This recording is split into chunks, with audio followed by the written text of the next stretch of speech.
nog jag har minne.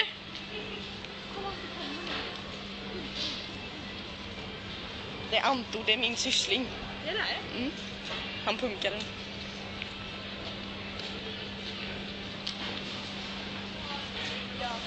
Tror inte det fanns såna här i Borås? Ofta.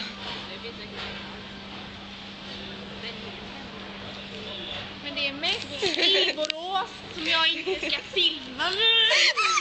Alltså jag är jättekycklig. Alltså vet du vad? Det finns en jättelätt sak. Det är bara att göra så om man inte blir filmad. Just det, det kanske man inte skulle säga. Alltså kolla hans byxor, jag stör mig på det. Han har sådana blåa också. Hallå? Varför har han? Jag ser det nu. Det var något sånt. Sådana kläder.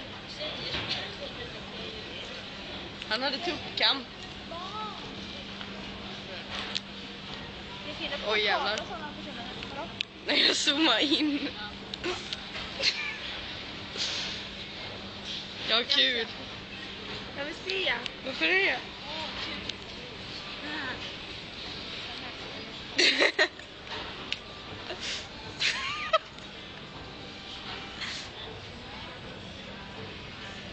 Gör man inte på näsan? Undrar när poliserna kommer och tar in dem. Ja. Kan vi inte gå till den affären? Vad säger den affär? Du vet inte polisen här. Det var H&M. Hanna Mattila H&M. Är det där? Tog de därifrån? Ja. Men varför sprang hon det hållet? Och... Alltså hon som jobbar där sprang hela det hållet. Jag vet faktiskt inte. Jag tror. Springmassa med. Men högklackade skor så bara